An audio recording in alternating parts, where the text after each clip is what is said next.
안녕하세요, 원룡입니다. 오늘은 서울 강동구에서 리모델링 아파트 하나 보도록 할 텐데요. 둔촌 현대 1차 아파트의 리모델링으로 새로운 이름 더샵 둔촌 포레입니다. 이 동네가 둔촌 주공 올림픽 파크 포레온 인근에 있어서 많은 사람들의 관심을 갖고 있는데, 과연 이 분양가 그리고 리모델링의 특성상 어느 정도의 가격을 받을 수 있는지 그런 부분에 집중해서 살펴보도록 하겠습니다. 언제 봐도 투시도는 예쁘고요. 조감도입니다. 제가 이렇게 표시해 놓은 거 있죠.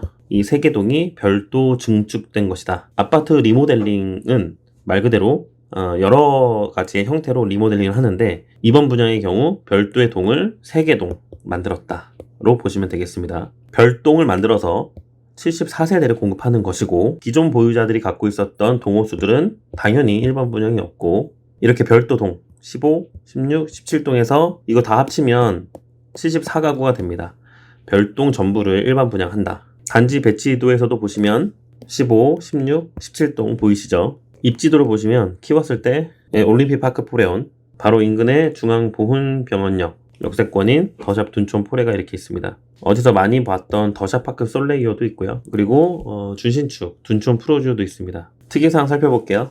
입주 예정은 빠릅니다. 당장 올해 11월 달에 입주하고요. 계약금 10%, 중도금 30%입니다. 잔금 60%. 전매제한은 1년이지만 입주 예정이 채 1년이 안 되기 때문에 무조건 전매는 불가능하고 입주해야 된다는 사실입니다. 전용 84와 112타입을 분양을 하고, 분양가는 발코니 확장비 더해서 전용 84의 경우 최대 14억대, 그리고 112 같은 경우는 17억대까지 갑니다. 적정 분양가를 봐야 되겠죠? 분양가는 일단 올림픽 파크 포레온 둔촌 주공이 전용 84 기준에서 약 20억 정도 합니다. 그리고 둔촌 푸르지오가 12억 정도 합니다.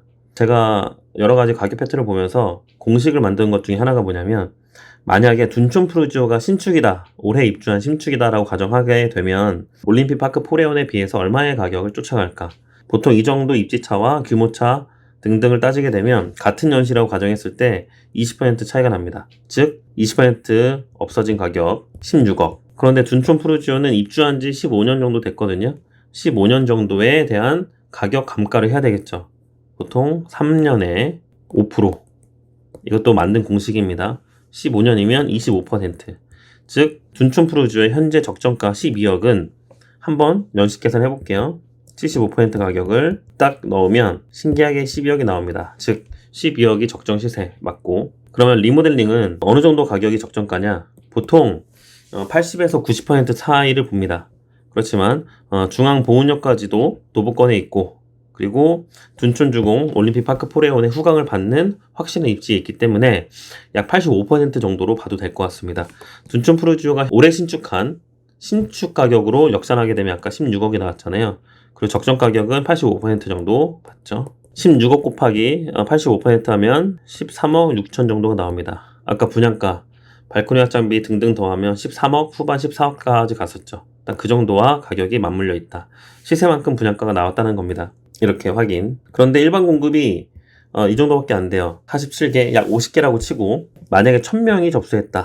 그러면 20대 1이 되겠죠. 그래서 시세만큼 분양한 리모델링 단지임에도 불구하고 가격이 아주 메리트가 있지 않기 때문에 생각보다 사람들이 많이 청약할까 의심도 들지만, 일반 공급 세대가 작아서 경쟁률은 오히려 더 높아 보이는 그런 착시 효과도 있을 수 있습니다. 만약에 2000명이 되면 바로 2배가 되겠죠. 40대. 이런 경우에는 가점 커트라인이 50점 후반, 60점대 초중반 이상으로 가야 됩니다. 그런데 112타입은 100% 추첨제잖아요.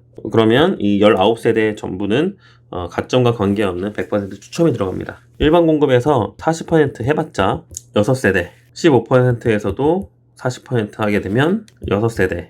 그러니까 12명을 가점 순으로 뽑는다는 거예요. 경쟁률이 조금만 올라가도 60점대 중후반으로 커트라인이 바로 형성되는 게 이런 숫자 역설입니다. 영상 초반에 별동 3개가 전부 다 일반 분양으로 들어가는 거 확인. 최대 12층에서 14층까지 있고요. 이쪽은 이렇게 보니까 남동을 보는 84B타입, 그리고 남동과 남서를 동시에 보는 84A타입이 있고, 주로 남향 위주의 배치인 112타입이 있습니다. 평면은 잘 빠진 편이에요. A타입은 타워형이긴 한데요. 가장 놀랐던 게 뭐냐? 침실 2의 크기입니다. 안방만큼 하죠. 아마 면적을 더하면 안방 내부 면적보다 조금 더 커 보이기도 하고 거의 비슷해 보입니다. 게다가 안방에 드레스룸도 충분하게 있고, 현관에 팬트리, 주방 팬트리까지 있습니다. 발코니도 아주 길게 돼 있죠. 거실보다 안방의 전체 길이가 더 길다. 84B타입입니다. 포베이 판상형이고 알파룸까지 있고, 현관에 창고, 안방에 드레스룸. 보통 신도시 평면에서 나올 수 있는 것과 좀 흡사한 편이다 라는 거. 112 타입은 약 43평형인데요. 방이 완벽하게 하나가 더 있습니다. 현관, 창고 있고요. 주방, 팬트리 있고, 안방 드레스룸은 조금 협소해서 이렇게 장을 짜놔야 되겠습니다. 자, 이렇게 해서 더샵 둔촌폴에 강동구에서 분양하는 리모델링 아파트 봤는데, 사실 리모델링 아파트가 흥행하려면 사업성이 좋아야 됩니다. 그 말은 시세가 어느 정도 받쳐주는 좋은 고급 주거지여야 된다는 얘기인데, 강동도 강남 4구에 포함되었고 송파도 굉장히 많은 리모델링 단지가 추진되고 있어요. 그래서 송파구청에서 나온 자료를 잠시 살펴보게 되면 이런 내용들이 있습니다. 리모델링에 관한 개요 부분, 수직 증층에 대한 부분, 세대수도 몇 % 이내에 증가 가능하다, 이런 내용들이 있어요. 이번에 더샵 둔촌포레 같은 경우는 별도 증축한 리모델링 유형이고 수평이나 수직이 있습니다. 수직은 뭐냐? 기존에 있는 아파트에 그냥 층수를 올린 거고, 수평은 복도형 같은 부분은 내부로 편입을 시키고 그 외에 별도 공간을 더 올리는 경우가 있겠죠. 그러니까 유형에 따라서 여러 가지로 나뉜다. 리모델링으로 추진되는 많은 배경 중에 하나가, 일단 준공후 15년이면 됩니다. 재건축은 30년. 안전진단도 재건축은 최소 D를 받아야 되는데 리모델링은 B나 C를 받아도 추진이 가능합니다. 그리고 조합 설립의 동의율도 재건축은 75%인데 리모델링은 67% 정도 받으면 됩니다. 조금 더 사업을 추진하기에 수월하다, 좀 가볍다는 편이고, 송파구 홈페이지에 보면 이런 기본적인 정보들이 잘 나와 있으니까 별도의 어떤 절차도 확인하시기 바라면서, 현재 송파구에서 진행하고 있는 리모델링 단지, 그리고 완공을 했거나 거의 입주가 끝난 단지 2개를 빼고서는 총 14개 아파트가 송파구에서 진행 중에 있습니다.